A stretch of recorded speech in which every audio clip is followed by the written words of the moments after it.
Aux Antilles, tout commence au pied du fromager. Cet arbre majestueux aux racines apparentes est aussi le point de rendez-vous de tous les mauvais esprits. La légende à la Martinique raconte qu'à midi, les dorlis et autres démons se réunissent autour de l'arbre pour ruminer leurs projets diaboliques. Une fois la nuit tombée, le dorlis, ce prédateur sexuel maléfique, part arpenter les maisons en quête de nouvelles proies.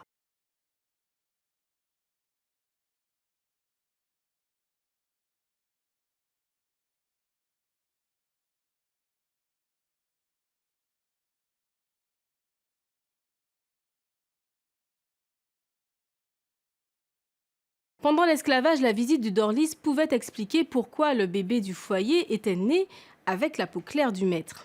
Pour éloigner les mauvais esprits, les Martiniquais répandent du sel autour des maisons, par exemple. Et puis, petite astuce de grand-mère, mesdames, toujours enfiler sa culotte à l'envers pour aller se coucher. La créature est comparaison, ça la rebute tout de suite. Si je plante mon fromager en Guadeloupe, c'est aux Soukounians que j'aurai affaire. On raconte que c'est dans les branches de l'arbre qu'ils aiment cacher leur peau.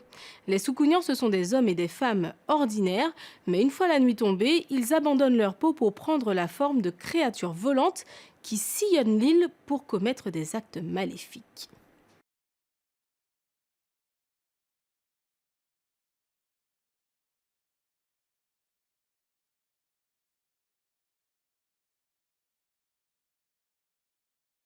Si le soukounian se fait voler sa peau, il ne peut plus retrouver forme humaine. Entre les branches du fromager, la légende raconte que personne ne peut venir la chercher. Grand-mère Cal, nous voici de nouveau au temps des colonies. À La Réunion cette fois. Grand-mère Cal, une cruelle propriétaire d'esclaves, a commis la faute de trop, réprimé dans le sang une tentative d'évasion. Le lendemain de la tuerie, une de ses captives lui sert un thé empoisonné. La vieille femme est prise de douleurs atroces, elle se transforme en rapacideux et s'envole dans la nuit.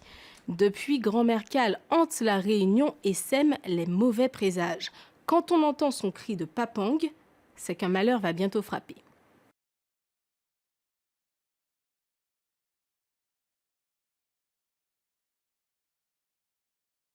Beaucoup de mythes et de légendes d'outre-mer trouvent leur source dans la période sombre de l'esclavage. Le fromager des Antilles, par exemple, c'est l'arbre auquel les béquets attachaient leurs esclaves pour les punir.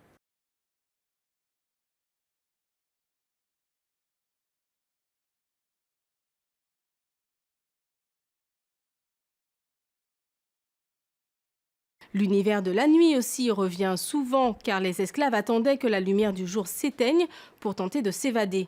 Alors les maîtres répandaient ces histoires terrifiantes qui se passaient la nuit pour les effrayer et les dissuader de marronner.